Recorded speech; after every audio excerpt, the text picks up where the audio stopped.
This episode is sponsored by DS, a team of makers, marketers, and entrepreneurs that help businesses transform their brand experience and unlock growth like never before. Are you a CMO, founder, or business leader looking to level up your brand and marketing? Head over to weareds.com and let's explore what is next for your business. That's weareds.com. Visit us to learn more. Welcome to Forward Obsessed, where we talk to breakthrough business leaders and rising entrepreneurs about their journeys, origin stories, and aha moments. Hello and welcome to this episode of Forward Obsessed. I'm your co-host David Salinas, and today's guest is Alex Dubin. Alex's story is filled with plot twist after plot twist. He would go from college to the Miami Heat, go back to law school to get his law degree and become a corporate lawyer, only to pivot out and start a startup company. From that startup company, he would go on to co-found NextTake. They would revolutionize data and analytics for esports. In less than 2 years, he would exit that company and start his next startup company called BettorOff. His entire journey is filled with what we always say, progress, pitfalls, and pivots. It's a real roller coaster. You see where he gets his moxie from and all of his energy, his incredible ability to meet people and network with folks like Pat Riley, which got him hired for the Miami Heat. This was a great episode, and we're really excited to have him. We hope you enjoy the show. Welcome back, everyone, to another episode of Forward Obsessed. I'm your co-host, Pete Sena, joined always by David Salinas. And I'm really excited to have Alex Dubin on the show today. Alex and I have a lot of weird things in common, which we got into a little bit in the green room before. Hopefully we can unpack some of that. But welcome to the show. Thanks so much for having me, guys. So Alex, where are you coming in from? In the city, in New York. Nice. Dodging the monsoon. Manhattan, Brooklyn? In Manhattan, just west of Columbus Circle. Nice. Excellent. Well, thank you for making it here. For the listeners, on this day right now, it is monsooning outside. There's fear of flood throughout the tri-state area, and Alex still trekked it up here from New York to New Haven, so we're really thankful to have you. So Alex, when we kick off the show, we always like to go back to the beginnings, right? Like not quite in the ovary, but close to it, right? We want to know, where did the entrepreneurial gene come from? Every single person that we've had on this show, we start to get into patterns and interesting reasons as to why you became an entrepreneur. So tell us about your childhood, about your mom and dad, who they were, what they did, and let's try and dissect where Alex the entrepreneur came from. Yeah, I mean, I was born in the city, but I was raised mostly in Westchester. My mom was the features editor of Harper's Bazaar, which my sister tells me is incredibly cool. My father was an attorney. He did what lawyers used to do, right? One firm, 40 years, not moving around. He went to Penn and started at Columbia Law. Vietnam sort of got in the way.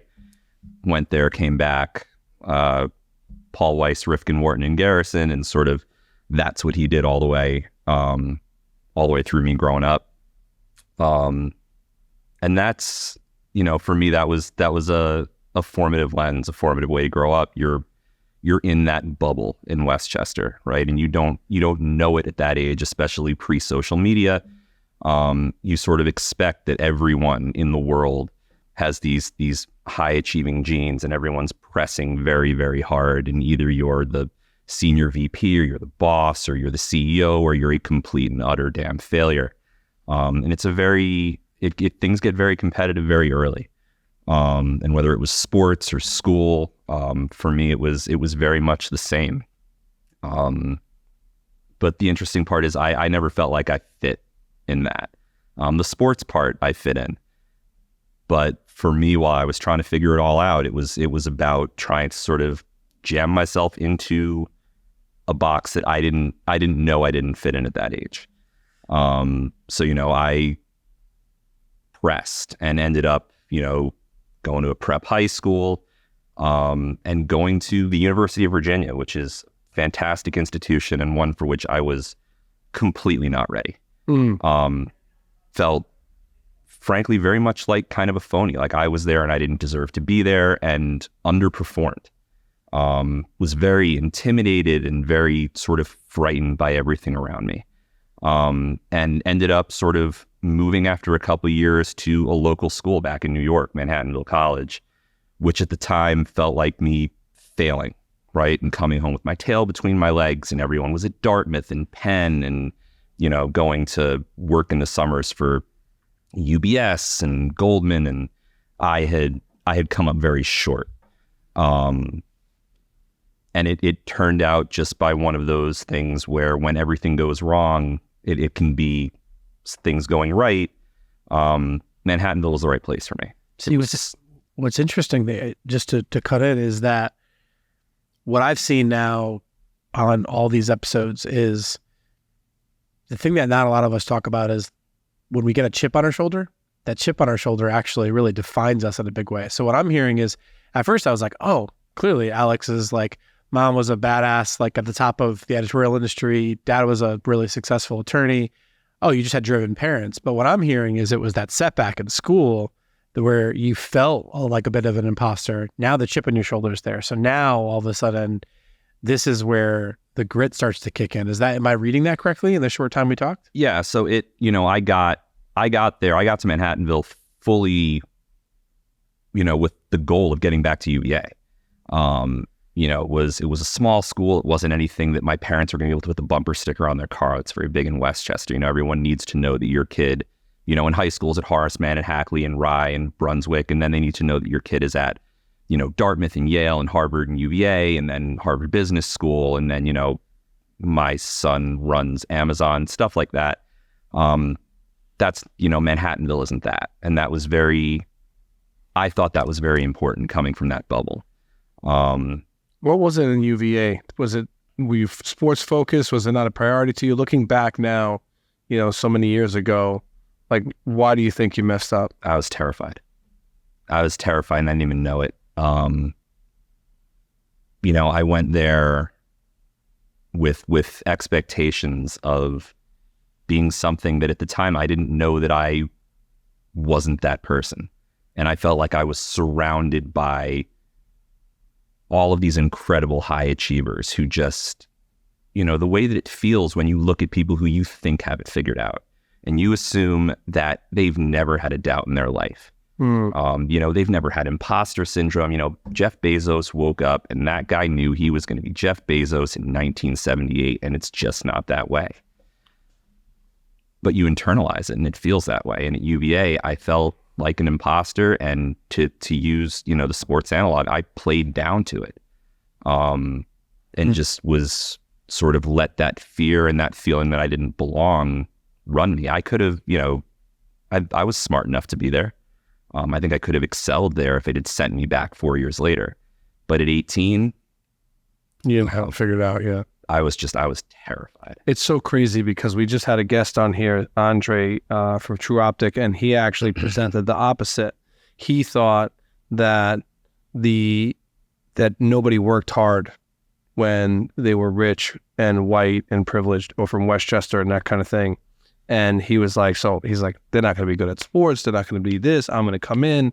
I'm working harder than them. I'm hungrier than them. And then what he realized is that it's actually like nothing of what he expected. He walked in and they worked really hard because of other reasons, or they had chips on their shoulders because their parents were such high achievers. And it's such a dichotomy of just everybody's so different. It's either at any time, depending on where you grew up, how you grew up, what you care about, what you not care about, what stage you are in life, that things can create these anxieties in our heads that are often wrong, and it just takes time to figure it out. Some people figure it out quick, and some people figure it out after a couple of years in Manhattanville. I used to call it head trash. You used to tell me, Pete, get rid of the head trash. So what was head trash? That was the harshness of my father's response, which was, it's bullshit. Everything in my life that gave me anxiety, he would just refer to as, in a very endearing accent, David, that's bullshit.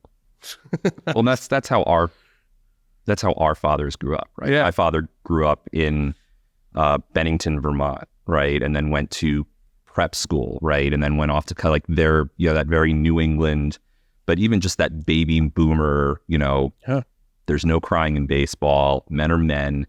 Everyone has problems. Suck it up. Toxic and go. Right? Toxic masculinity, which in the 40s, 50s, and 60s wasn't toxic masculinity. It was just being a man. And that's how our fathers, to the best of their ability, raised us. I still don't believe it's toxic. I just think it's being a man. My Right. son is 4 years old and he's a masculine boy. It's just how it is. Look at your son. So Yeah, trucks. he does love his trucks. Yeah. So clearly this is where some of the friction starts to come to be for you. And what I'm curious, like in such a young, formidable state, because it's funny to think about like where you were at that point in life and just like how far away that is from today, right? In terms of just the space-time continuum, if you believe in that. Like, how do you go on to then end up at the Miami Heat? Like, I'm just really curious about that, because that to me is like, I can see this sort of step back, kind of had a little bit of a false start, got in your head a little bit, and then, but take us through that, because that to me feels like an interesting left turn. And like what I've really loved about your story, and I can't wait for the audience to hear the totality of the conversation, is like there's this interesting meandering on your path that at first blush you're going to hear this audience and you're going to think, wow, like this guy's all over the place. But then I think by the end of the episode, what you're going to realize is there's a consistent through line that I'm not going to give away now, so that you stick around to the end. But let's just talk about the Miami Heat. And I want to know something else. How, as a New Yorker, did you go to the Heat? Yeah. Because that's like the He's throwing. Now I wasn't throwing shade. I was throwing curiosity. Oh, but the Heat, because, and also when we grew up, right, the Heat and the Knicks in the 90s were the rivalry, not okay. the big rivalry, and Pat Riley was the coach for the Knicks, so he was working for Pat Riley, which is kind of cool because he's a goat in coaching. So I just finished that show on HBO. What was it? The Lakers dynasty thing. Oh yeah. The Netflix one, Winning Time. Yes. Yeah. Yeah. I mean, he's Coach Riley, now president. I mean, he's kind of like Don Corleone without the murder, you know. But for me, I mean, Manhattan built to the Heat, and a lot of, you said some people figure it out very quickly, and that's great. I figured everything out pretty late, and in a pretty hard way. Manhattanville to the Heat, and even afterwards, was a lot of tripping and falling. I got out of college and I was going to go to law school. I took the course because, that's what my father did, and that's what was going to be the next thing. And the night before the LSAT, I told my dad, I was like, I can't, I'm not ready for law school, which I think was the second adult decision that I'd made after deciding to stay at Manhattanville. Did he agree? He agreed that I was going to have to pay him back for the prep course. He said, look, that's fine. You do you. A, you owe me $2,500. And B, you're done with college. You're living under my roof. You're going to get a job. I won't charge you rent if you work, but you're not just going to stay here. That's tough to hear as a person that age. It was, but it was important. And so I, wasn't sure what I was going to do, and ended up at a Ford dealership in Rockland County selling cars. Man, I was bad at it. It was also 2006. And I remember I was there for about 6 weeks, and I was sitting there and it was raining. It was November, and I was thinking of fun new ways to try and commit ritual suicide at my desk with a highlighter. And I saw that Aspen, Colorado had gotten 19 inches of snow in 12 hours. And I called up my friend out there, Skippy Mesereau is his given name. He's a councilman out there. And I said, I'm coming out. I'm coming for a week. I need to figure out my life. I'm going to crash on your couch. And he said, sure. And he got me a ski off with Aspen Skiing Company. And it was just I wasn't going to get that, right? Those are the best ski instructors in the world. But I was going to go do it. What's one more failure? And I skied off and I got the job.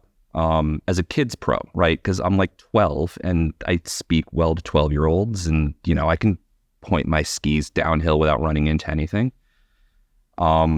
And ended up moving out and just staying out there. I called up my dad and I was like, Dad, that hockey bag that I have downstairs, I need you to dump all my stuff out of it, throw a bunch of clothes in there and FedEx it to me because I live in Colorado now. You can imagine that conversation. I mean, let's just say that my dad wasn't the one who emptied my bag or packed it, but my sister's an angel. So, but again, he was like, sure. He's always been supportive, but he was never going to do anything for me. Because that's how he came up, right? My grandfather ran a drugstore in Bennington, Vermont, and the story that my parents like to tell is that they would keep the shop open until after midnight because they were next to the one movie theater in town so that they could sell an extra 1 or 2 packs of cigarettes to people coming out, right? That's where my father came from. So he wasn't going to just, he was very mindful, I think, of raising my sister in a very privileged environment of us not turning out, spoiled, which it's hard to do. But I went out there and I had a ball and I taught skiing, to kids, like just what's better than that? I ended up with the Heat through a combination of things. I met Coach Riley out there while they were skiing. And it turned out that my father had done some work with the family that owns the team. And so, when I was talking to my dad about it, he said, listen, there are a lot of sports teams that you don't want to go to, right? These are family businesses other than like the Packers that are owned by the city of Green Bay.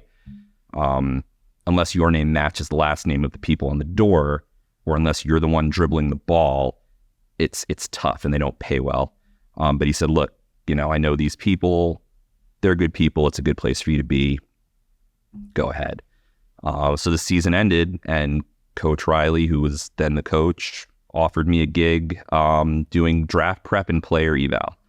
And he offered it to me sitting on a chairlift. And people offer ski instructor stuff on a chairlift all the time because they're happy and they're at high altitude and they're not thinking about work and like they want you to meet their daughter. And, none of them ever hold up. So I fully expected to call Pat Riley's office and have his assistant get a restraining order and hang up the phone. But he said, how soon can you be down here? And I went down and did, nerd stuff, draft prep and player eval for the upcoming draft. And ended up staying there for 3 years. Now, there's a thread there. I want to pull on it a little bit. What made you capable of doing that? Were you a fantasy kid? Like, were you doing fantasy drafts? What did you tell him on there that made him believe that you could do draft eval? So this is 2005, right? So, Coach Riley is famous for being one of the first ones who were doing analytics and data at all. The current coach, Eric Spoelstra, started off with the Heat as their video manager, right? Sleeping on the floor.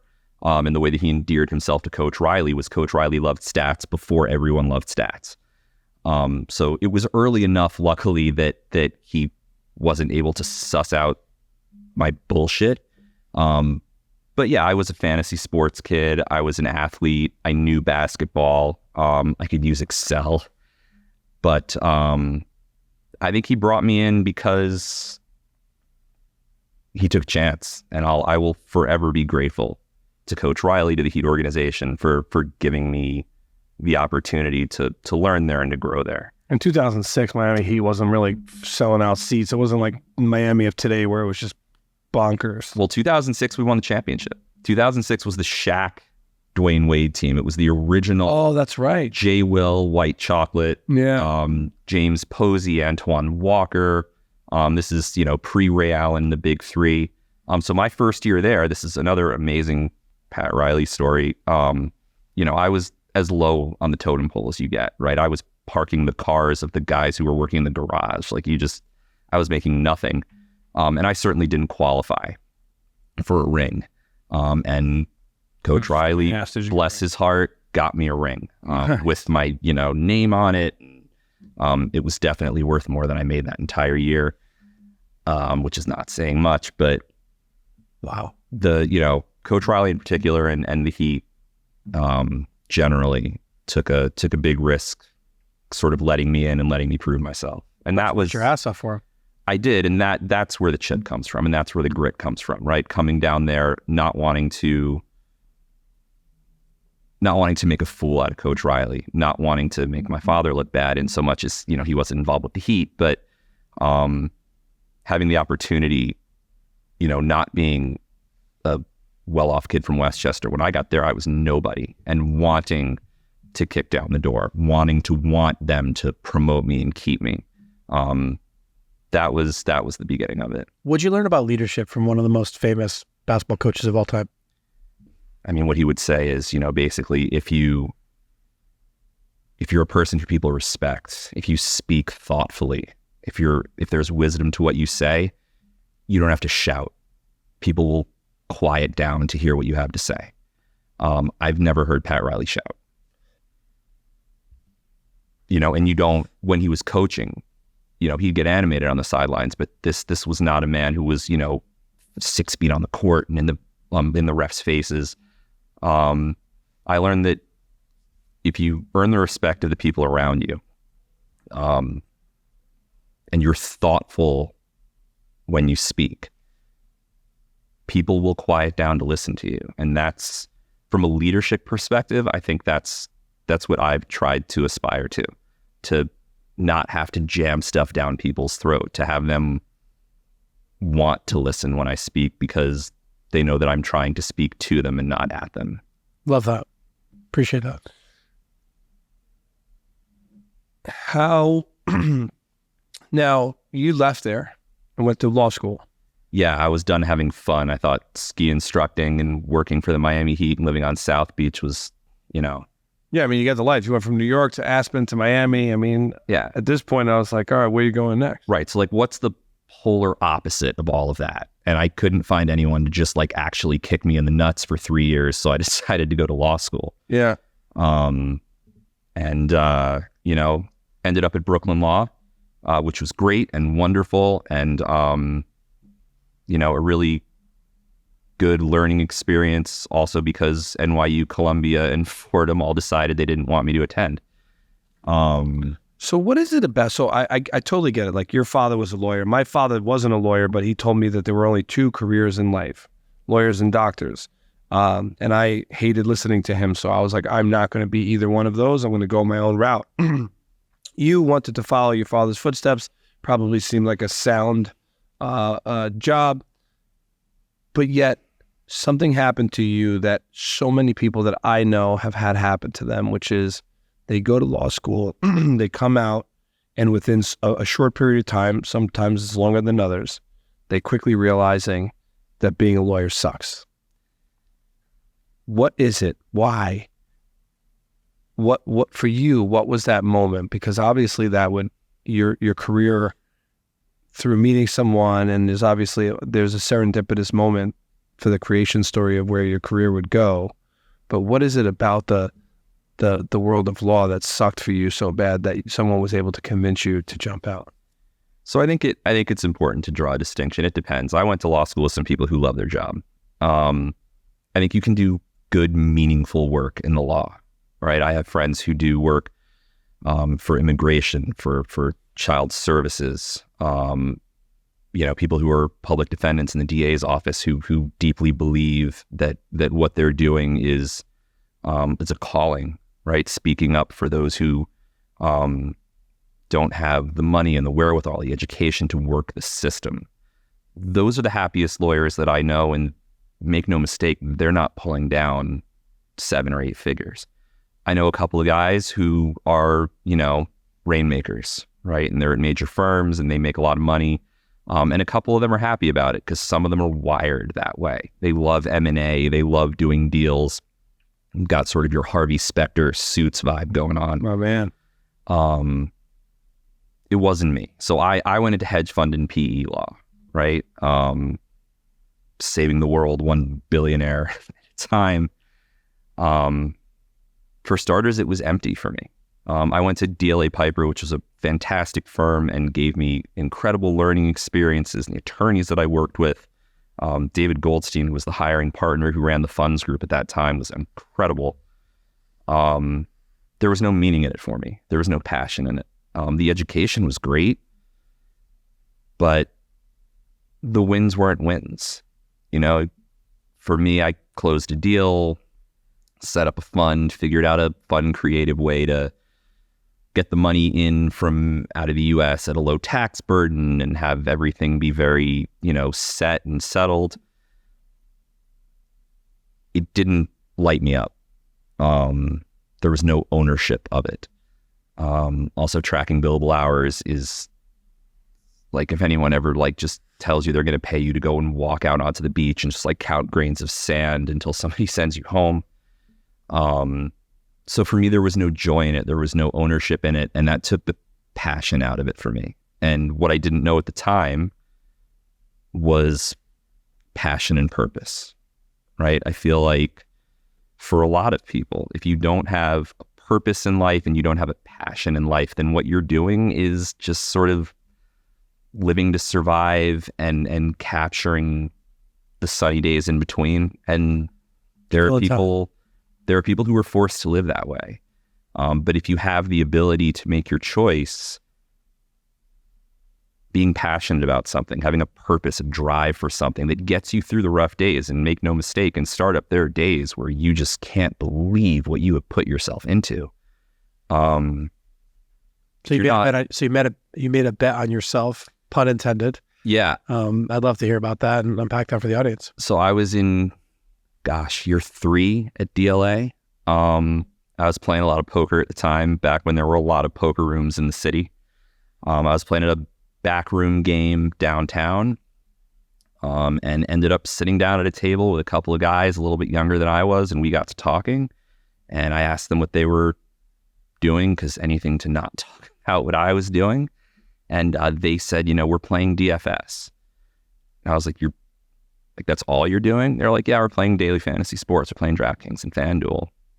And I thought, okay, well, these guys have either made a whole lot of money or they're just worth a whole lot of money. And that's what they do, the same way that some rich people collect cars.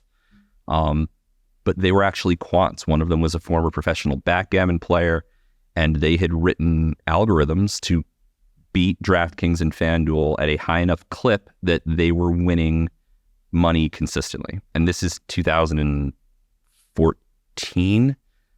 So this is before the major sort of seismic shift in the DFS landscape. Farmville quant era, wasn't it? Yeah, exactly. And, we got to talk. It was very interesting to me. So I asked a lot of questions. And they asked me what I did, and I sort of demurred and said, I'm a funds attorney. I didn't really want to talk about it. But they said, they're having this success, but the biggest problem they're having is getting enough money down. They're not maximizing, they're leaving money on the table. I said, yeah, I could see how that would be a problem. And they said, well, you're a funds lawyer. Could you build some sort of mechanism for us to, raise money, pool money, play money, return money, right? And that's really all that a fund is, right? It's a, fund structure with, your carried interest and your management fee and the money that goes back to the investors, and just sort of that, you hesitate to say pyramid, so let's go with triangle shape. And being all of 2 years as a junior associate, of course I can build that. If I can absolutely no idea how to, I didn't even know what they were asking me to build. So I went back in the next day, and David Goldstein, the partner, was very gracious and, walked me through it. And we built this sort of hedge fund PE Frankenstein amalgam thing. And as we were building it for them as clients to fund them to play their DFS, we got close. And, they were around my age, and they said, look, you're pretty good at this, but it doesn't seem like you want to be there. I wasn't doing a very good job of hiding it. And they said, look, the fund's going to launch. I helped them find some funding for it. I said, why don't you leave the firm? Why don't you come with us? We'll make you a partner and general counsel. And the fun thing about startups is that you can name yourself the grand poobah, right? Titles don't matter. That's what you get. And, I thought about it probably for a lot quicker than I should have, and said yes, and just, got to the point where I was thinking about if we were going to have to like defibrillate my mother when she heard that I was leaving the firm. But I did after about 3 years, and we launched Roto Capital with about $7 million in funding, and we were the largest players in the U.S. on DraftKings and FanDuel for 23 months. Wow. So how did your mom and father react? I'm hopeful that my mom will start talking to me again. It's been about 10 years. No, look, my mom was concerned. My mom was concerned and frightened. My dad did what my dad did. He said, look, you owe me $2,500 on you still? Yeah, it's right. Like the interest was running on it. You pay your rent, you pay for your food, you're the one who gets to pay for whether you sit in the middle seat or economy comfort or whatever. You do what you do. We're here to support you, but make your decisions wisely. I hope that you saved. And so that, I think that's what support looks like, at least in my family. And I was grateful for it. I think there are a lot of people, especially who come from where I came from, who would have gotten the you can't leave this, you're on partner track. Not that I was on partner track, that wouldn't have happened, but the support was great. They were concerned for me, as I think anyone would be when your child is going from a well-paying New York white shoe corporate law job to not that. It sounds like you came from a great family, because I think that there's so many people in this world that want to follow passion and purpose and happiness, professional and personal happiness. And I think that they're surrounded by people, whether it's immediate family or family and friends, that have fear, insecurity, and limited beliefs that would create an about face, a fork in the road for someone that's about to make the decision. And it sounds like your mom, typical mom, I'm afraid for my boy, but your father's like, listen, this is great. So I think that for the folks that are parents out there that listen to this, I think that's the best you can get, is like, I'm terrified for you, but this is the right thing for you to do. Go ahead and jump out of the tree and do what you got to do. So now you would go on, join this company. And so tell us about that. So you've got so you raised the fund, you're hitting some progress, you're making some bets on DraftKings and FanDuel, or just DraftKings? DraftKings and FanDuel. So we were killing it. We had the algos, and we were playing hundreds and thousands of games per day and per week. The great thing is, for the investors, we were liquid, right? At the end of the day, the money that we won was in the account. And theoretically, it could come right out, and they could see it. And we were winning. We were winning a lot. We won the DraftKings NFL World Championship. Our NBA World Championship was $1 million. Kyle Lowry is still my all-time. Kyle Lowry and Dirk Nowitzki, which Dirk is hard as working for the Heat, because Dirk broke our heart once. But Kyle Lowry, bless his heart, won us $1 million. Obviously not us, but to the fund. And we were killing it. Over 23 months, we were up 71.5% to people who were in on day one. Wow. And we were just going to do that forever. Just a quick story.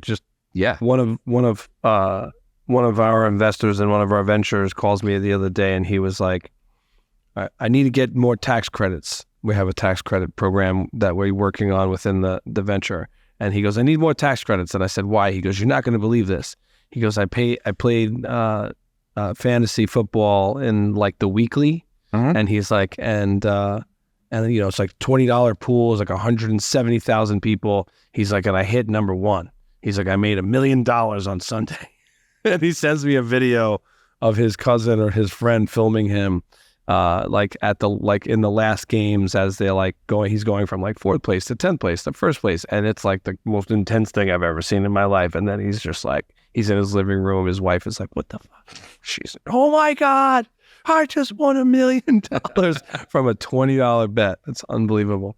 Sorry. No, I just had to tell that story. Shout out to you, Jeff. You know who you are. They're great stories. He listens to the podcast religiously, so he's gonna love the fact that I mentioned them. we were jumping up and down. It was a live final. It was in San Diego. My father came out after we won. They had like a party at a nightclub in San Diego for us, and it's like me and these two other guys in our like early 30s and my father, who's like, just kind of sitting there watching, girls and glitter, and but like he fit in there more than I did. No one's more out of place at a club than I am.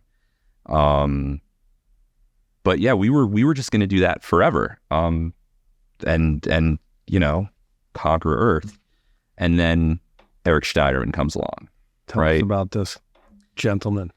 Eric Schneiderman, who I've never met and I'm sure is a lovely human being, but decided for whatever reasons, there was talk that he wanted to, he was the New York Attorney General at the time.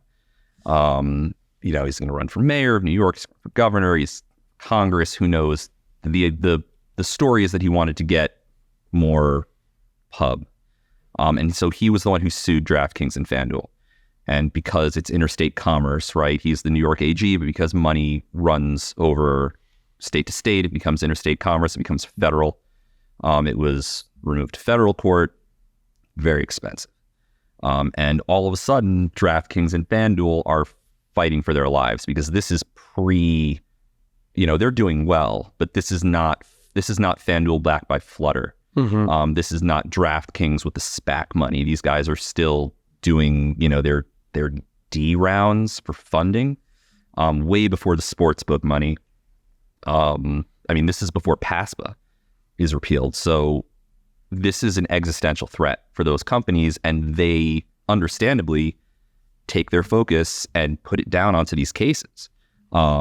Manpower and finance. And all of a sudden they need to make money. They're not just building usership anymore. They need revenue. And the cost to play these little games that we're playing in, depending on the game structure, goes up 50 to 150% overnight. And thus vanisheth our profit margin. And so, we shut it down. We looked at the back end to see if we could optimize. If there were a way that we could have optimized by 200%, I like to think we would have done it before that. And when we realized that there was no way to get around it, we, surrendered. We unwound the fund. We returned the profits. We got very drunk. The flaming poop on the doorstep for Eric Schneiderman idea was tossed around, but that's tough to do in New York. Bag of dicks. Right. Poop is nice, bag of dicks defender. But that was the end of that, which was crushing because we were doing so well, and we saw that as the future. We were going to build on that. We were raising more funds. What do you go through mentally? I know you said you got drunk, but walk us through like this. You have no idea what's going on. All of a sudden, the prices are up. You do the math. You're like, there's no way we can make profit here. You just quit your job at your firm. You've got your dad that's like, he's supporting you, but your mom is fearful. Like, what are you going through personally at this moment? It was a combination of shock and fear and anger and heartbreak. I think back, I don't remember the year it was, but it was the Cardinals and the Texas Rangers were in the World Series. The Rangers were in there, I think, second in a row. They were one strike away, and David Freese of the Cardinals hit a go-ahead grand slam or home run or something. The Cardinals won the game. The Cardinals came back, won Game 7. They won the World Series. The Rangers were one strike away. I feel like that's what it must have been like to be a Rangers fan, or like they zoomed in on Nolan Ryan, who was the Rangers, I think, GM at the time or president. And it's just you're one strike away, right? And it felt like we were there. We'd won 3 games. We were in the 9th. This thing was going to take off. It was inertia. It was building on its own momentum. And then it wasn't that it slowed down. It wasn't that we hit a speed bump. It just stopped. It hit a wall. It was shock and heartbreak. Did you cry? I don't know if I cried. It's a lot of crying in entrepreneurship. There was mourning. It was the death of something that we had built. That's why. And I think a lot of founders don't allow themselves the credit or the time, or they feel like it's not manly or it's not leadership to mourn when something like that dies. But if it's a baby, it's something you created, right? It's creation, yours, and it goes away. Yeah, cry, weep. Something that this isn't just losing a client. It's a part of you. It was difficult. And then the sort of frightening reality of like, shit, now I got to make money somehow. How long did you take time off? Did you do anything in between? We sort of rebooted the same team. I think it took a month.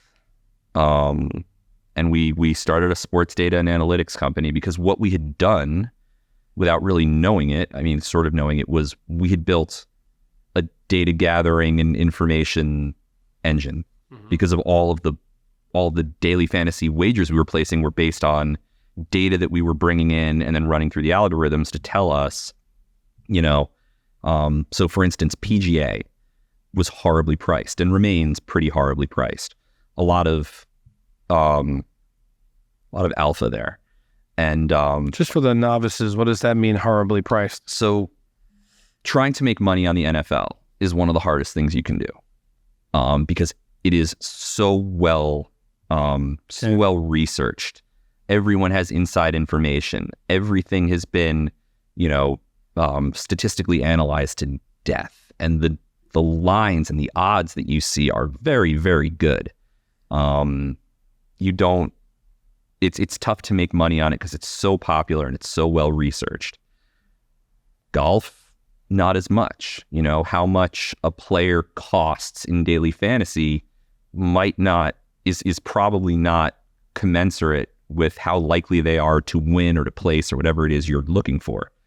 So finding advantageous pricing in PGA and daily fantasy, esports betting was starting to get going.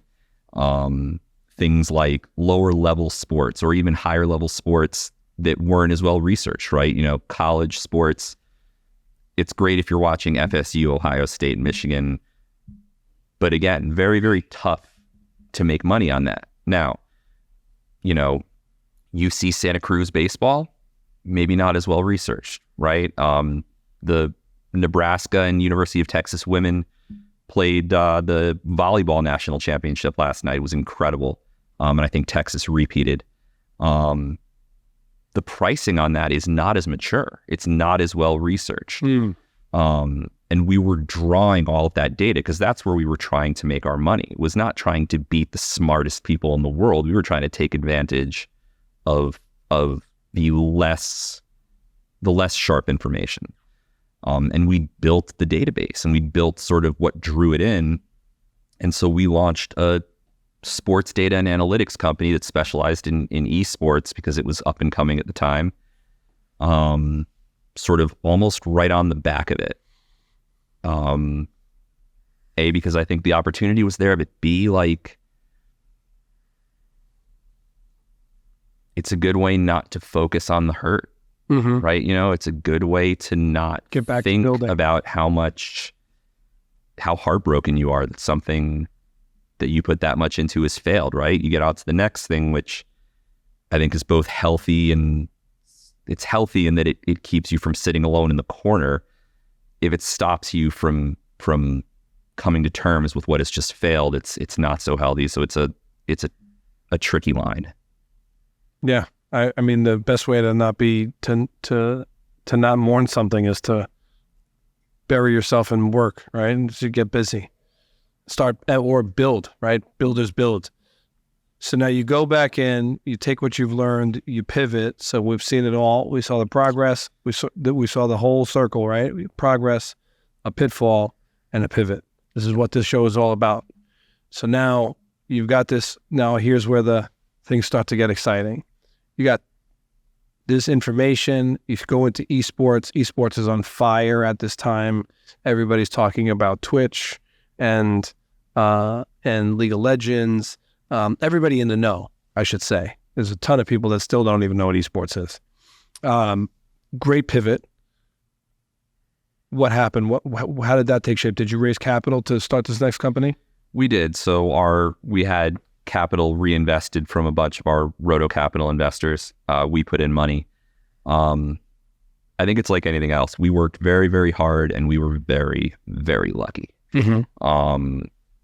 I was introduced to Harvey Schiller, Brigadier General Harvey Schiller, which I say with reverence for the man, who, if you don't know who Harvey Schiller is, was the president of the, I mean, this is, we don't have enough time for me to list the man's resume, but president of the United States Olympic Committee when the whole Nancy Kerrigan, Tanya Harding thing happened. So if you look back at that press conference, that's Harvey Schiller. President of Turner Sports, president of the Atlanta Thrashers. He was, I think, the athletic director at the Air Force Academy. He flew fighter jets over Vietnam. Just one of those people who you're just sort of in awe. How'd you get him? How did we get General Schiller? I was introduced to him, and I'm forgetting by whom. And I'm sure that when this airs, I'm going to get an angry phone call or email or something from the person who did it. We'll just add it in the show notes. Don't worry. Yeah. It's, but for some reason, he decided to come on. He was chairman of the board. And being able to put his picture in a deck, being able to have him on a call, it opened every door for us. And the next thing I knew, we had a worldwide deal with ESPN to do all of their data for League of Legends across, all 7 of their areas. ESPN was covering, was it like on the Ocho or something? ESPN was doing it. They had like their little esports page, right? It was like tabs and tabs, and then you opened it and it was like Russian ping pong, and then like, children's soccer and Budapest, and then it was, competitive badminton, not competitive badminton. And then it was like esports, spelled wrong with a dash. And you could, if you spent long enough scrolling through it, you could find it. And, it said, esports data powered by Nextake, NXTAKE, which is a name I came up with, which was terrible. Just because you think it's clever doesn't mean that it's good, right? Everyone thought it was NXTake or Nixtaki, or just test your names before you decide that you're clever and hilarious. I definitely said Nixtaki in my head, so I'm not going to lie. Like, I get it, people. It's funny. It's amazing. You guys are brilliant. Just ask some people before you register it in Delaware. Because then you're just going to spend the beginning of every meeting being like, no, next take. Let's just do that. But that allowed us, and then General Schiller's connections with Turner.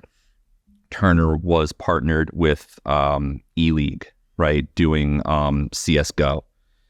And so we ended up working with them. WMEIMG was their partner. And we got in there, which is where I ended up meeting my co-founder for BettorOff, Brian Blend, who's a marketing whiz. But really, General Schiller was the engine. And the data that we had, which was good, and the team that we had. But the doors that were opened by adding General Schiller we were incredibly fortunate. So was it just all roses and sunshine, or how was the 2 years? Did you have to raise the second round? We raised one round. We got big enough that there was some ad revenue, and we were working on building out sort of a proper premium product. Mm-hmm. And along came SportsGrid, which is, you would know, RotoGrid, Fantasy Sports Network, owned by a independently wealthy Canadian gentleman named Len Asper, and they came in and we spoke for quite a while, and there were a lot of synergies about what we were doing, and they knew media. They were into sort of terrestrial, but they were getting into OTT, and they were doing it quickly, and they were doing it before everyone else. They definitely had this great vision. They were run day to day by Lou Mayon, who still runs SportsGrid, and Lou's just a visionary and a deal maker. How far into the business was this? Year 1, year 2? 2.5. Okay. And they ended up acquiring us. Were you looking to get acquired? I don't think so. You didn't hire an IB or anything? No. We weren't big enough to draw that sort of interest. I know that you're supposed to always be, I guess, looking for an exit or an acquisition. it's never been the way that I've done it. I think you look at what you're building and where you're building it, right? Is there money there? Is there interest there? Is there an audience there? Can it be monetized? Are they passionate? Are they engaged? If you want ad revenue, are there people out there who are going to spend money to do ads even once you hit critical mass? And you find it, and if you do it, you go. And I've always felt like you then you just build the product. You build the best kick-ass piece of tech that you can build. You make it so that your users are blown away by it, and so they can't live without it, and so that it's sticky. And if you build something great and you concentrate on the product and you concentrate on the team, I think that, the acquisition offers, such as they are, sort of materialize. And that's where, doing panels and going to conventions and doing things like this allow you to sort of tell your story, and that's where connections happen. Quick question for you. So you're not an engineer type, no, but you've built and exited some extremely engineering heavy companies, data tech companies, et cetera. What's some advice that you'd give to the audience who might not have that engineering background to figure out how they can learn, how they can build amazing and incredible tech teams? Because we see a lot of CEOs that sit in your chair that have great tech experience, and we have a lot of CEOs, COOs, founders, different titles that have zero experience. So like any kind of principles that you've distilled over the past couple of years on how does one go about building a great tech team if they're not tech specific themselves? Yeah. So look, I wish I could code. I know enough that I can read it and watch it. And when, the CTO is talking about it, I can review it. But I can't write anything. Same. If you are not a tech CEO, if you're not Mark Zuckerberg actually there pounding the keys, the CEO's job, I think, is to surround himself with the best possible team to create that environment, that healthy growth environment that sort of rewards risk taking and is honest but not mean, which sounds obvious but isn't. It's very easy to sort of devolve into putting people down in startup, right? Because everything's a risk, everything's crazy. But surrounding yourself with the right people who are a talent fit and who are a culture fit, and then getting the hell out of their way. How do you find them though? Just like, because that sounds like pretty generic advice. Yeah, it is. That's kind of bullshit. You can strike that. So Brian, my co-founder, Brian Blend, I met Brian when Brian was running marketing and I guess monetization. It was called the WMEIMG. That was through doing a deal. And we kept in touch, right? My co-founders who I met, I was playing in a poker game. So I guess, play illegal cards and go to conventions and you'll find your people. If you're in the ecosystem and you're open to it, everyone's looking to network, right? Whether it's LinkedIn, posting stories, going to events, G2E happened in October. There's no shortage of conferences and conventions these days, pretty much no matter what you're doing. And people are mostly open, right? It's going to be tough to get on the books at Google, right? But there are so many talented, smart, innovative people who want to hear from you, who want to see if there's a way you can work together. And the worst thing that happens is you're not a fit. And you shake hands and you had your coffee, and maybe somewhere down the line it is. But so shoot your shot and you'll meet some good people and ultimately turn it into great relationships that can go on to create great companies. Yeah. And I think especially on the coder side and the tech side, there are a lot of coders and technical all-stars who are in these positions at these major companies that they might not be super thrilled with. Maybe they're doing very well, but maybe they feel stifled. Maybe what they're looking for is ownership and pride in a product that doesn't have to have a major, label on it. Maybe you and your crazy little unfunded startup with 3 slides and a dream, maybe you're exactly what they're looking for.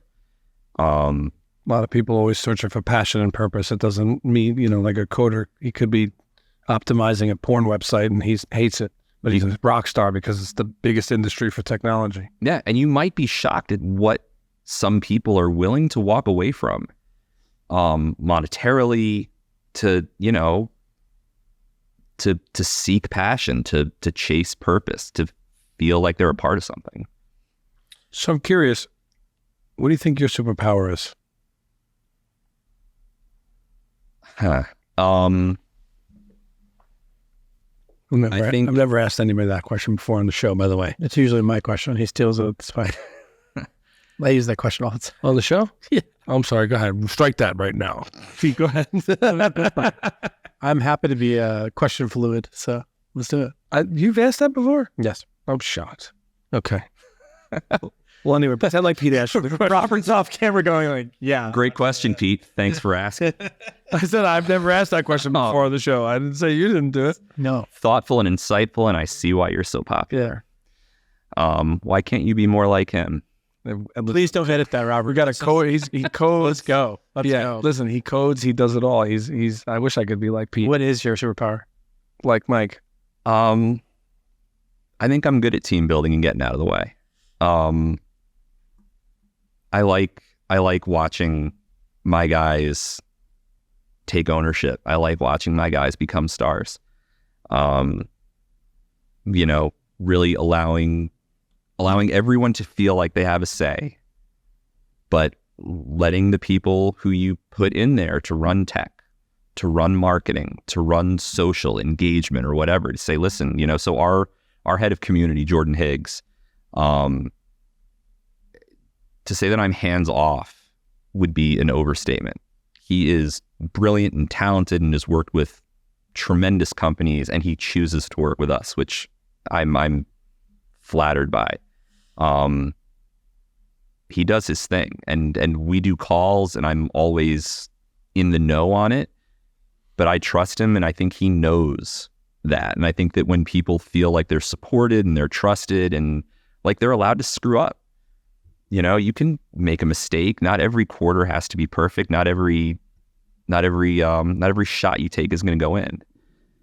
But if the team feels supported, if the team feels like it is a place where they can grow and learn, and those are all synonyms for fail, right? Like, sure, if you feel comfortable in that environment, I think I'm decent at fostering that environment and letting skilled people and creative people be skilled and creative without me getting too much in their way. So I've only spent an hour with you, but one of the things that comes across to me is I think your superpower is being able to navigate logic, data, and doubt with humility in a way that leads to productive outcomes. That's right. So I know last episode you guys were talking about t-shirts, and that's very, very long for a t-shirt, but maybe we should navigating logic, data, and doubt, and then like some sort of like image of just like you're lost and all this stuff. It's like floating around your head. Yeah. T-shirt. I like it. We'll open the merch store. Listen, Rob, you got to put it on the list of to-dos. It just keeps coming up. I don't know if you are good at it or not, but it seems like leveraging network is really important for you, because it seems like throughout your career, you've had these attachments and you've been blessed with family that has a network. And then it looks like, look, it's no easy feat. I've seen a lot of people sit on a ski lift and not talk to somebody, right? And just sit there like this and just get to the top and go down the hill again. And then there's people like yourself that, started a conversation with Pat Riley. And I think that there's the superpower, sure. There's a superpower there. And I noticed that there's a lot of connections to people and, the general and this person and that person. So I think that that is a very important piece to this. So going to the exit, we never asked the amount of money because that's obviously not the thing to do, but we do like to ask like the general conditions of the exit. Like for some people it's a acqui-hires, for some people it's a cash exit, for some people it's a stock exit, for some people it's a blend. Can you tell us a little bit about that? And then more specifically, we always ask the question of, tell us when the wire hits, right? That moment when it's all over and you're starting at you're either walking away and moving on, or you're beginning a new role at a company that you're no longer El Capitano at.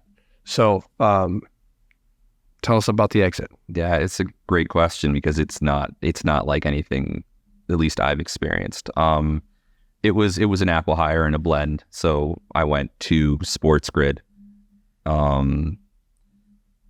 What was it like? It was interesting. So we knew them. So it was really just sort of, when you know a couple who's been together for a long time, they live together, you ask them how life is different being married, and they say it's really not all that different, which like may or may not be a lie. I don't know, I'm not married, but it sort of felt like that. We'd been working with them, we'd been talking so often, we'd been collaborating, and now the titles just sort of changed. The paychecks had, their logo on them. I felt proud of it, but I mostly just felt I was excited for what we could grow into, for what the guys on our team were going to get to be a part of. Startup is great. Startup is fun, and it's maddening, and it's terrible. It's all of the things that like make up great art, right? It makes you feel something. I don't think everyone needs that. I know I do. I think a lot of people in startup need to feel it. And it's great. There are times when it isn't, but there's also something about, okay, now we're legit, right? And the guys can feel not like they're at a startup, now they're at a company, right? And now they're part of something that can really grow and scale, and they can be a part of not just the growth, not just the origin story, but the growth story. And I was excited for our guys to be part of that. More than any check hitting. It's always nice for the investors to see you not as a fraud or someone who is, just blowing smoke at them. It's always nice when they're like, oh, he actually was able to get something done. And there's pride in that, and there's a little bit of relief in that. But mostly I was just excited for our guys, for our team to have the resources and the ability to go from the origin story to the growth story. What'd the folks say? Are they proud of you? Yeah. We don't do a whole lot of emotion, right? So, the handshake from dad was firm. The hug from mom, I think, was like half I'm proud of you, and then like 25% thank God, 25% like I still want to kill you for putting me through this, right? Did you get him a bumper sticker that says my son exiting LA? My son didn't go to Harvard. Your son works for him now, or something like that. No, cut that out. Wow, that is pretentious. Let's not go with that. Let's definitely keep that. That's horrible. That's probably the coolest thing. That's a t-shirt. That's a t-shirt. It's another t-shirt. Your son, what was the thing this was actually a thing that I think Harvard Business School did, or someone did, where they had a whole bunch of people at a conference or something, and it was like the A students were all 98% employed, but they were working for the B and C students, right? And like the C students were also the ones, like that's where the ones who had some trouble were, but that's also where the ones who launched everything that employed the A students were. No, it's 100% tracked. Yeah. I remember C's are CEOs. Yeah. C stands for CEO. 100%. T-shirt. Wow. Yeah. Forget t-shirt, just something I could have said to my parents all throughout high school and college. Well, David Cancel, who obviously doesn't need any introduction, he said he didn't go to MIT, but all the people that work for him did. So like that was, I feel like we see that a lot with he says that in an interview. Yeah. And look, I mean, there's, Mark Zuckerberg was at Harvard for a time, like the entire Supreme Court is Harvard and Yale. Like there are plenty of very high achieving Ivy League impressive people, but I just think to those who aren't that, Mm-hmm. to those who feel like, like the world is promised to those people, like it's a foregone conclusion. A students follow the book, C students break the book. And in some cases, the books that they break go on to change the world. But that's just my perspective on it. And it's going to be fun. And, it doesn't feel like it. It doesn't feel like it on the way up, because you feel like you're looking up at them, and it almost feels like they're either looking down at you or like they're not looking at you at all. Like you're just not even, you're concentrating on them, you're following them, you're wherever you are, and like they just don't even know you exist. It's not that way. Speaking about leaving people behind and sort of just passing forward. So most of the things that you've built and exited, You've been a co-founder or a COO or general counsel, the Grand Poobah, I think, all the many different titles. What's it like making the shift into your most recent thing and definitely tell us about that, where you're now the CEO? Because arguably, while many hats get worn, the CEO is a very different seat than some of the other seats that folks who have been on the show have sat in before. So first off, wire hits, you mentioned that. You're now part of this acqui-hire. You have to sort of do your time and finish that thing. I want to understand sort of, when does the spidey sense go off in you and say, okay, now it's time to do this next thing, and then unpack that for the audience, because I think that that's a really interesting story. So yeah, I'd never sat in the chair, right? The CEO chair.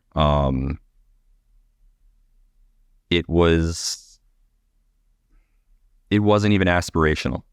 Why? Because I loved what I was doing. And a lesson that I learned the very, very hard way is that,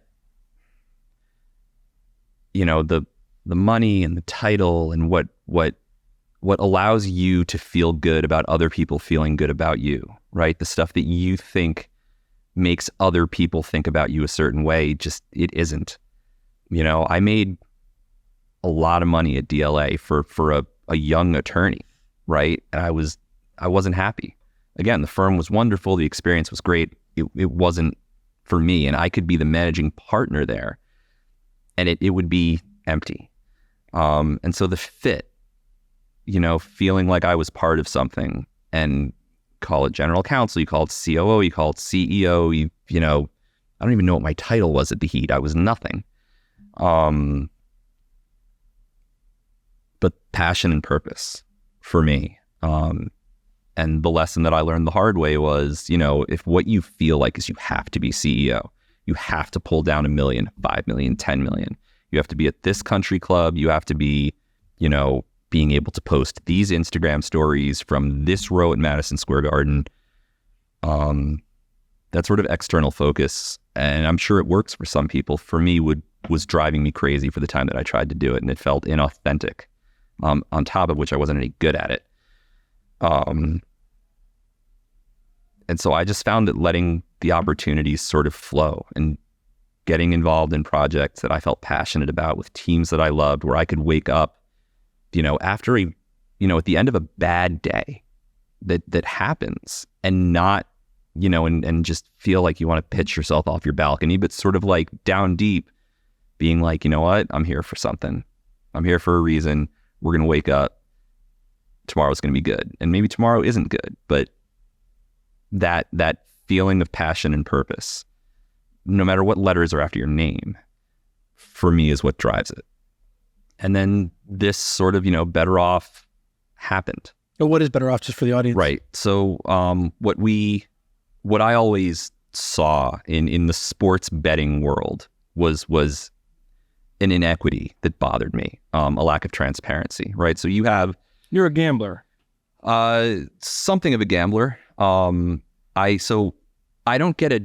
actually don't get a rush out of betting. They say that people bet to lose, right? Because if people bet to win, Las Vegas would be like 4 hotels and a t-shirt shop, right? People know that they're going to lose. It's the rush, losing, Endorphins. Winning it back, the endorphins, like what you were saying about your friend.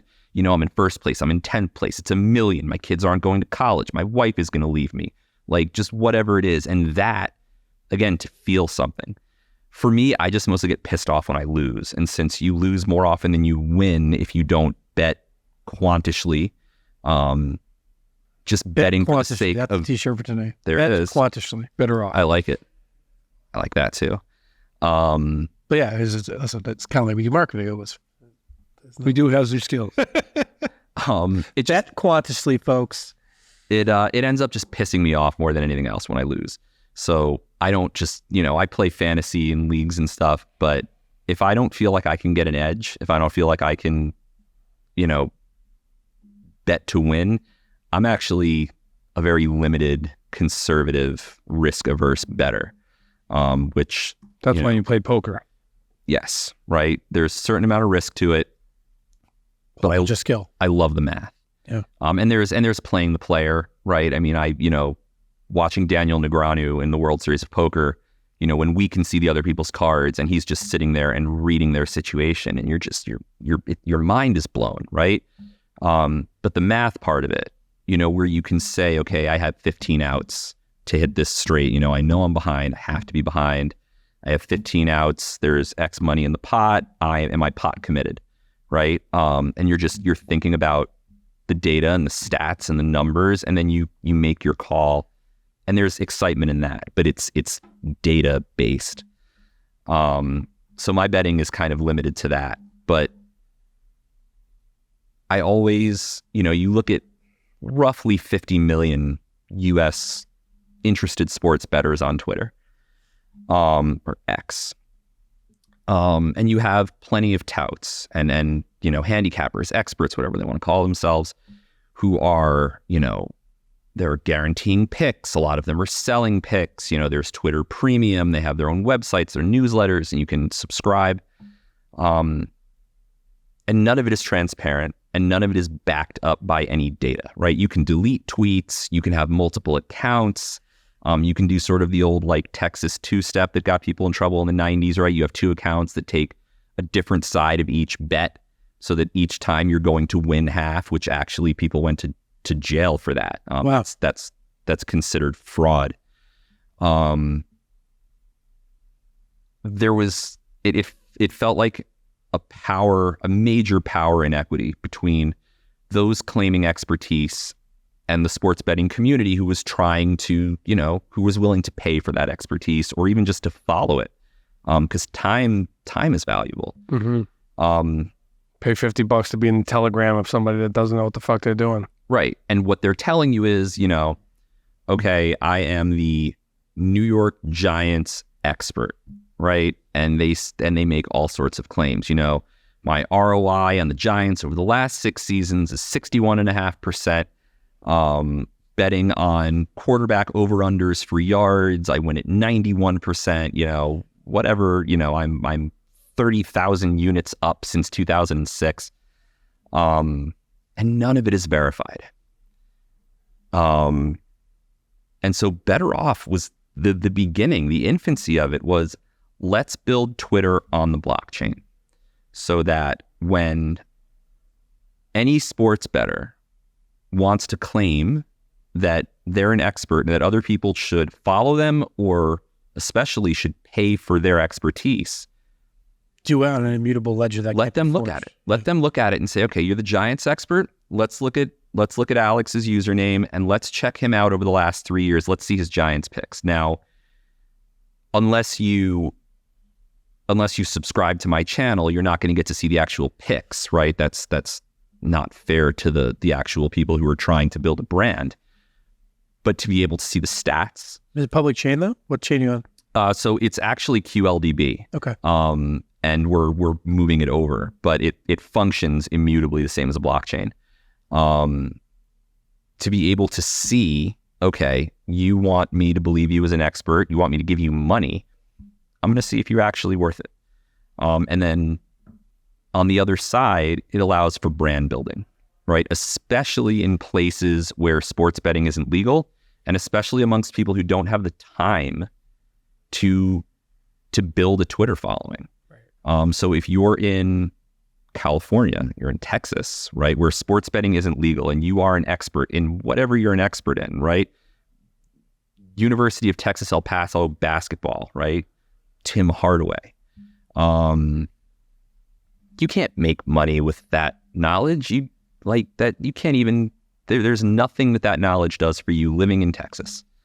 If you're on BettorOff and you can make those picks and you can win, people can follow you and you can sell access to your channel, and build your brand as the UTEP basketball expert, which pitch that to ESPN and try and get any time on fantasy football focus. It's the autopilot. It's the autopilot of sports betting. You ever see Autopilot? I don't think so. So Autopilot is this really cool app where I can go on and I can choose how I want my investments in stocks to mirror bettors, stock traders. Right. So I can follow Citadel's picks, Buffett's picks, Nancy Pelosi's picks. I can do the antithesis of Jim Cramer, right, which is to bet against him because he's always wrong, right? And then you can then take your so it connects to trading platforms. Typically, you want to do it to like a Robinhood where it's free trading, and then when they move their portfolio, it mirrors. So you can take, if you've got let's say, just for easy math, if you've got $100,000 in an account, you can say I want to have 25% mirror Citadel and 25 mirror Burr, right? Mm-hmm. And so on and so forth. So it's like a mutual fund. You're creating auto portfolios. And it does it all by itself. I never even look at it. I just get a bunch of confirmations that a trade was made. Yeah, you're building sort of ETFs and mutual funds that you're building passive trading. So with your data, you could essentially do the same. You could pick people that and separate and diversify your sports betting portfolio based off of handicappers. Yep. What I heard you say is that you're tapping into tailwinds of the creator economy to basically allow handicappers and bettors to build an equitable way so that all bettors are better off, basically. It's like another t-shirt. But like, is that fair? This is what we do. Yeah. It's the idea that there's a creator economy. And if you think about it, there's tools that support the creator economy, right? If I'm a YouTuber, there's a bunch of different things. If I'm a handicapper or an expert in sports betting, rather than me trying to do the 2024 version of the Motley Fool, right? You're going to basically empower me with all the different tools to do that, right? So you look at, Kajabi. Yep. So obviously Kajabi's worth $1 gazillion, right? So all the tooling, I'd imagine you're probably in the process of not just verification, but all the just supporting tools. I'd imagine you're building on this. Again, not knowing much about the platform beyond that. So, well, I agree. I think that was astute. And I think that the reason why I made the analogy to autopilot is because a guy like me, I used to be a fantasy guy. I used to be a sports guy. I was like you. Like I played mostly fantasy baseball. I went to every Sunday game at Shea Stadium before it switched to Shitty Field. You're also the only guy that I know that walks away from a craps table with $20,000 every single time you play. Yeah. Which is creepy. Like literally, he's the 20K craps. I'm good at the casino. How far are we from Foxwoods? Not far at all.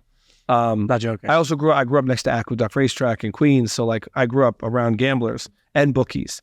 But I gave up all my sports because I had this epiphany that the more I watch sports, the less money I make, and the more I watch sports, the more money sports makes, right? So the equation didn't work for me. I like things where I can diversify a portfolio and automate it. So if I had trust in bettors, right? I have my crypto portfolio, I have my stock portfolio. If I had trust in handicappers, I could pick different handicappers to diversify a portfolio. Not to say that you're going in this direction, but it's actually a really interesting thing if you can get that level of transparency to how they bet. It's brilliant. It's like if you're going to bet, you might as well be better off. By the way, if this becomes part of your product roadmap, we can delete this part of the show. No, this is product roadmap. Oh, okay. But we still can delete. There's no reason to delete. I mean, we're not stealth and it's a very unique niche. And I think it's a cool concept. I grew up. My father was a really big handicapper. Like I grew up at like dog tracks and like OTBs and stuff like that. So like horse racing, dog racing. Big dogs. Remember the dogs? Yeah, absolutely. Greyhounds, right? Yeah, 100%. So how long you been at it now with BettorOff? We launched February 2022. The company came together before that, but okay, so you're about 2 years. So this February will be a 2-year anniversary. Did you raise capital? Yeah, we've done 2 rounds. Seed and A? Pre-seed and seed. Pre-seed and seed. Okay, how much? Very small, 1.25 total. Okay. Nice. And how was that process? Did you go back to the people that you went to the last time? So this, investors from before, and then a couple of new people who sort of came in through the pipeline. There are 2 family offices who are in now as well. So now you're in the CEO position, which means you got to sell yourself, you got to raise the capital, you got to do all that stuff. Walk me through that, because I've raised capital now. I'm on my 3rd round of raising capital. Third, I shouldn't say round, they're individual companies, but I've raised capital a few times. What was that like for somebody like you that has, you can get a little caught up with fear and all that kind of stuff, but now you're in the seat. Like what was raising capital like for you? It was very frightening first. I thought I was doing like affirmations and stuff to try and like boost myself up. I meditate, and I was trying to like meditate on visualizing success. I was terrified. It works. It does. What ended up really working was I got in and wasn't afraid, and it's because the team, I'll sit and put my team up against anyone. And I can sit across the table from you. I can sit across the table from a family office. I can sit across the table from anyone and speak honestly that putting money with our team is as good as putting money with any team in the business. And passion and purpose, that, this isn't a side gig. This isn't something we just thought of, over the weekend. This is what we do. This is what we love. We've done the research on the industry. It's an area that's growing tremendously fast. There's a need for it. But the honesty, right? Can you guarantee it's going to work? Absolutely not. What can I guarantee? I can guarantee that my team is the best team I can possibly put together, and I can guarantee that if it fails at the end, I'll be lying there bloody right next to it. You're going to work hard. Yeah, and that's what I found that investors respond to. Have you done your homework? Do you know the industry? Do you know your numbers? Are you trustworthy? Have you put together a team that can execute? And are you going to give my money everything? Am I putting my money with someone who is going to leave it all out there one way or the other? And you need to have the pitch be together enough that they actually believe they're going to make money, because this isn't the Salvation Army, right? How's it going so far? The Salvation Army is doing quite well. Better off. No, it's great. Yeah, fun? I am. It's like anything else in startup. There are days where I can't believe what I have got myself into. My Wednesdays and Fridays are those days. Yeah, there are days like that.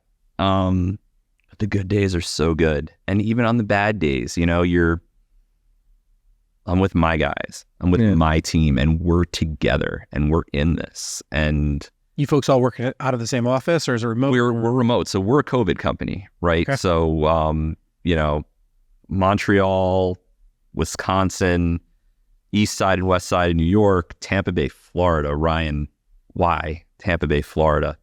Not that there's anything. Tampa's hot. Tampa is hot, but Tom Brady's not there anymore, and I feel like that's why you went down there, right? Is this the first time working with this team, or these previous other companies? This is a mesh. Okay. But the reason I asked the question is that one of the things that so most of the companies that we built together, we built in the pre-COVID era, when you could look somebody in the face and there was a lot more IRL and real life kind of stuff.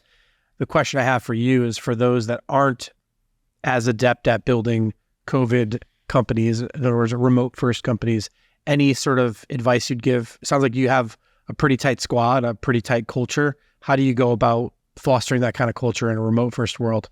Yeah, it's tough, right? Because team building happens in person, right? Going out for drinks, going bowling, going to watch the Mets underachieve. I think you meant Giants. I'm a Mets fan too, and I'm a Giants. I'm the rare Mets-Giants fan, because I need more pain than I can possibly. Me too. Yeah, Mets, there aren't a lot of us. No, my uncle put me onto the Mets, and he was a Mets-Jets, but we were Mets-Giants.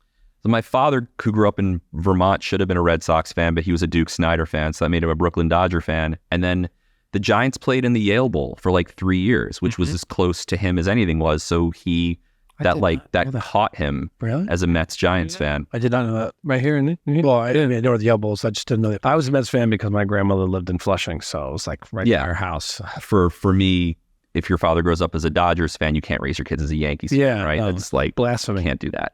But I digress. Also, we can definitely take out the part of me ripping on Tampa Bay. That's just not cool. We're leaving everything now that you keep saying. Damn it! All the cuts are gonna. There we go. I can't wait for the blooper reel. That's just people love this shit though. 9 minutes of other people, and then this entire freaking interview. You ever watch or listen to the All In podcast? Yeah. So, what's so funny is if you dig into the reviews or whatever, the fact that they're always just kind of clowning on each other and like ripping each other apart. That's the thing that makes that show so sticky. Like Jake Howell, the whole thing, whatever. Even though I'm upset that Jason unfollowed me on Twitter. I guess maybe it was all his The recent unfollow is harsh. unfollow is harsh. Yeah. Not hiding, not ignoring, the No. full on letting you know that we're not. What's the Taylor Swift line? We're not getting back together. I think We're never getting I'm not a Swiftie. together. I do You have can't this- say that. That will, or no, maybe you say that. And Yes, that gets everyone conflict. angry, right? I am not a Swiftie. I don't not like her. I'm not a. I don't follow her music. I'm like a born and raised hip hop guy. So Well, it's so we were talking about how it's like not a hip hop. how big she is, that not only has she, because like outside of, Travis Kelce was going to the Hall of Fame, but no one outside of Chiefs Nation and football people knew who Travis Kelce was. Now everyone knows who Travis Kelce is. But she's so huge that she's launched Jason Kelce, which like he was also going to the Hall of Fame and he had a ring. But like what other offensive lineman? That's how huge her gravity is, that she was like, I'm going to take Travis Kelce. I'm going to make, 14-year-old girls in Topeka, Kansas now know who Travis Kelce is. And they also know who Jason Kelce is. skyrocketed his jersey sales. Right? People know that Jason Kelce was a badass hockey player in high school. Like the woman is. So just to be course. clear, I do not like Taylor Swift. I just don't have any You're not a experience. Swiftie. I'm not a Swiftie. Yeah. I don't sit. My Spotify Swiftie has never come up And in my rap. Well, if your phone's listening, I bet it's about to. Yeah, that's a true story. Apple Music is popping it up. COVID team, right? How do you build culture and teams in a world where if it happens at the drinks and it happens in the bowling, how do you do that remotely? So, the video chats in Slack are fantastic. My guys, a lot of them play video games together. They play F1, Okay. right? And they play against each other. They're talking trash. So I think video games are actually a really great way of taking disparate people who are, going to be on the headset experiencing the same thing and getting as close to like all going bowling as you possibly can. Nice. It's interesting. I would agree. I never thought about that. And you can compete, right? You do Fortnite, you do whatever. And then, the first 10 minutes of your stand up on Monday is people just ripping on each other for headshots. Like that seems, as long as you're not letting board members listen to the conversations, very useful. Well, just what I'm hearing you say is like bringing the humanity into business. When you're shooting someone in the face. What's more human than that? I think that, and look, Quite the no context clip there. Please don't clip that without context. if you, Like, what is your KDR ratio? Like, okay. All right. So we're going here. look, I think that This is people, water in these cups, folks. I promise. It's getting a little loopy. here See? on Monday. Probably it's clear. By the way, what did I tell you in the beginning? I said every show has been interesting and different. This is probably one of the funniest, loosest shows that we've had, where it's been a lot more comical. So thank you for bringing that out. Thank you. You're bringing the fun. So just because we always want to make sure. Predict the future. Predict the future for us. The Giants aren't going to make the playoffs. Well, besides your handicapping abilities, where is this company going in the next 2 years? You got 20,000 users. Yeah.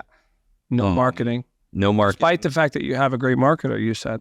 We do. So I think that the fact that we have 20,000 users in what you would call, a niche area, right? I mean, sports betting, but this, it's not, Taylor Swift doesn't sports bet, right? So it doesn't yet. It doesn't call me. That was sketchy. Is that a show too? Can we do that less sketchily with me, like trying to Is that a little, move on Travis Kelce's woman? there's a little creep in there. Thank you. Yeah, I like it though. It's believable. Yeah, it It's is, 'cause you right? got I have a shot. too. I have a shot. Like a Radiohead song, man. I like Carrie Underwood though. Like this, I think Carrie Underwood's great. And she's not dating a Kelce, so Don't piss her off or she'll smash up your car, I heard. yeah. Well, just don't cheat. Don't cheat, and Carrie Underwood will leave your 4-wheel drive alone. And Taylor Swift will not make a song about you. Yeah, Even though getting a song made about you by Taylor Swift, will blow you up in a big way. yeah. So The controversy. This is future. The future is I will get no dates with Carrie Underwood or Taylor Swift. Where are we going to be? We'll add that to your Tinder profile. It's cool. It's 20,000 users. Let's predict it. Where are you going?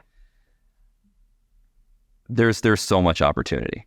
So we're finishing the round now. The ability to have a marketing budget. We're going to be running contests that allow for people on the platform to actually win money through picking, which isn't betting, thankfully. So David asked you to break out your crystal ball and predict the future of the company. I always like to make it a little bit more straightforward. So like first and foremost, like what is the vision for BettorOff?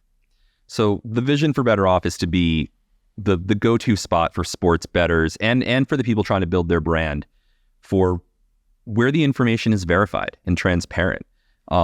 It's great to be able to yell and scream about stuff and, do, memes with Tommy Cutlets. And you can do that on BettorOff, right? You can drop memes. It's the Twitter, Instagram sort of interface for social, but you can make picks. And so for the idea to be, hey, the Eagles are playing, who do the Eagles play tonight? The Eagles are playing on Monday Night Football. Who do the Eagles play tonight? Oh man, you're from Philly.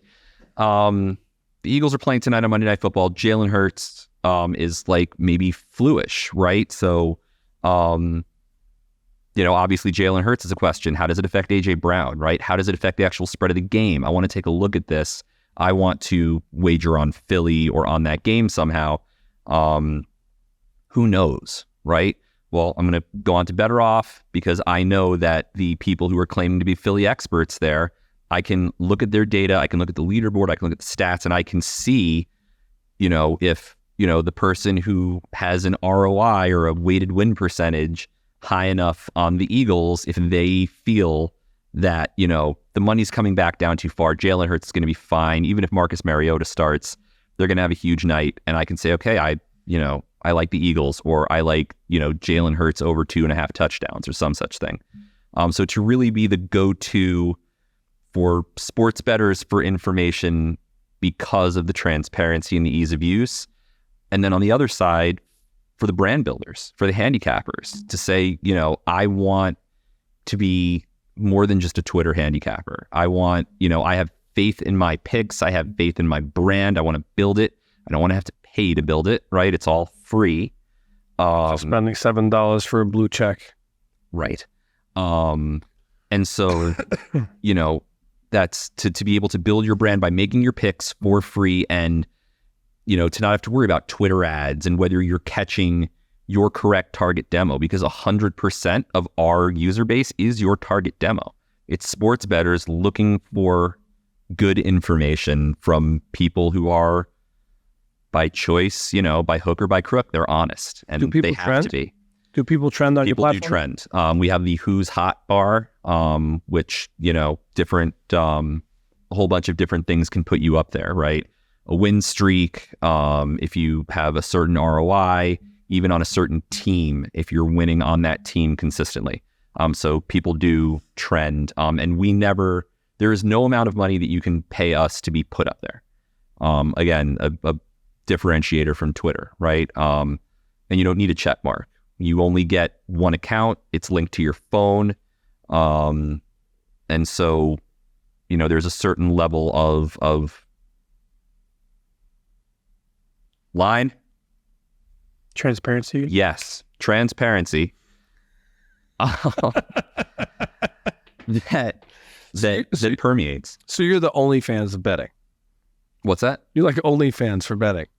Okay, so that is exactly what we are. And I've used that in different pitches and stuff. And then I've had my guys who are on the phone with me afterwards be like, man, you cannot say that you're the OnlyFans of anything. Yes, you can. Yes, you can. Do you know how much OnlyFans is worth? I was just going to say, if you get to a point where instead of them going to Telegram or to one of these shitty platforms to get paid and to build their brand, I would just launch if you had and plug into all of them. Yeah, if you had, or if you Discord. I would launch. Had that on the other end, so it's like, okay, now people, and then you could just one click subscribe to that person, and now get their picks, get their feed all in one place, and notifications that come up. Yeah, is that you can all roadmapped? Yeah.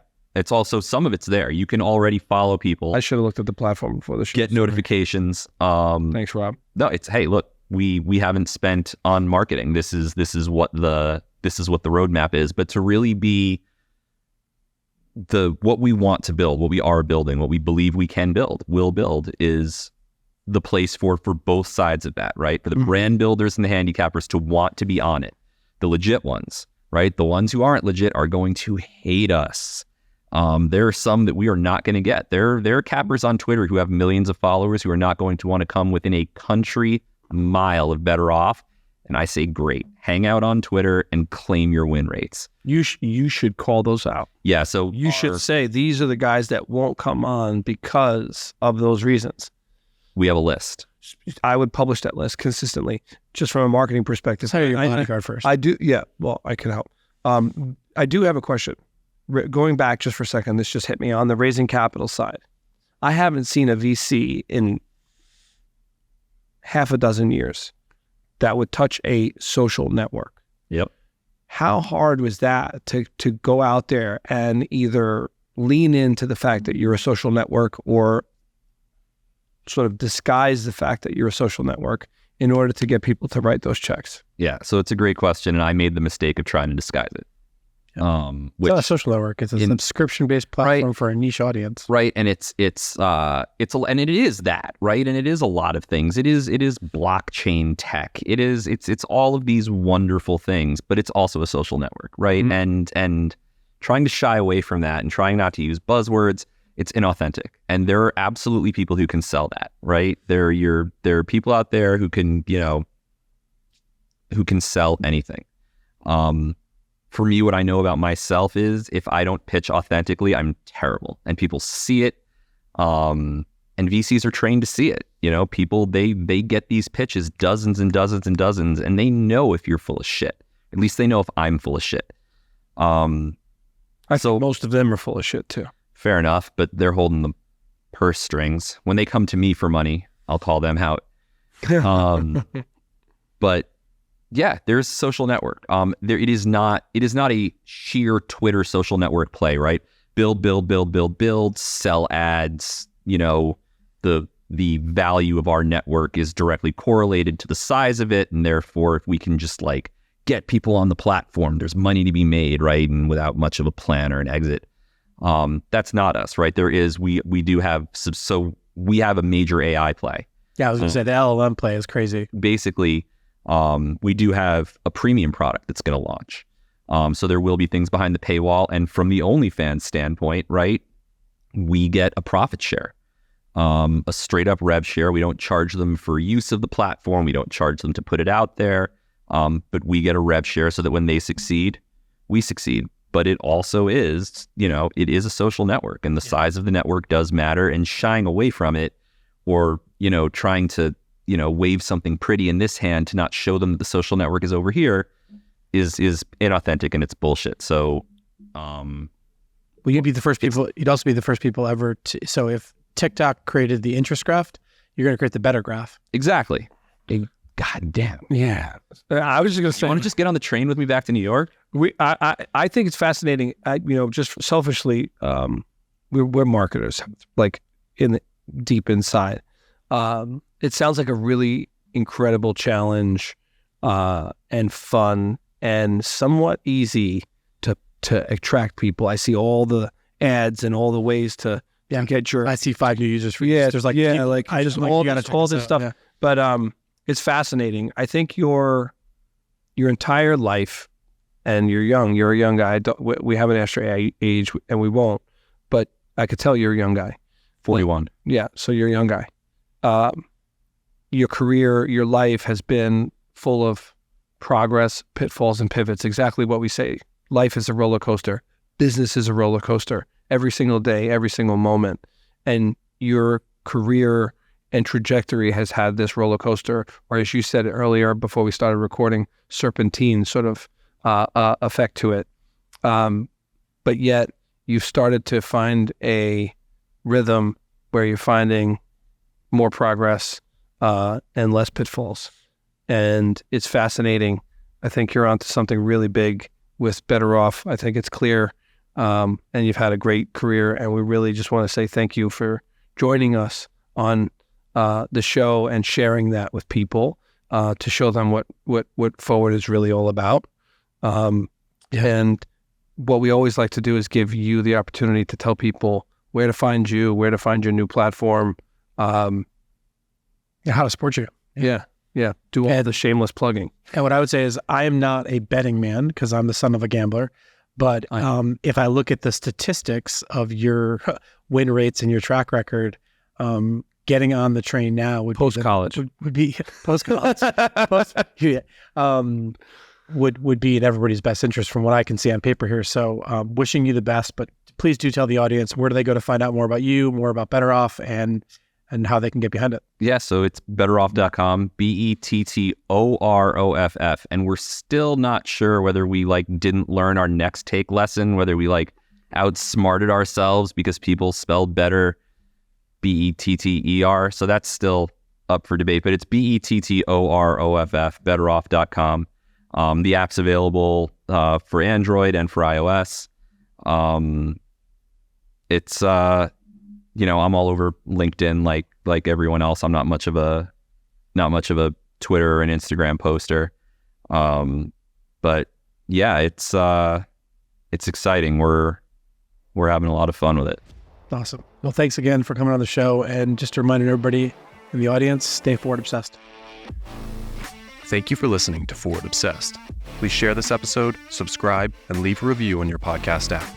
If you have feedback or suggestions for our next guest, visit us at forwardobsessed.com. If you want to dive deeper into every interview, subscribe to our Substack at forwardobsessed.substack.com. Also, find us on Instagram or TikTok at forwardobsessed to see all the best moments from every episode. This episode was produced by Robert Roach from District Studios in New Haven, Connecticut. If you would like to learn more about the team that makes this show possible, visit digitalsurgeons.com.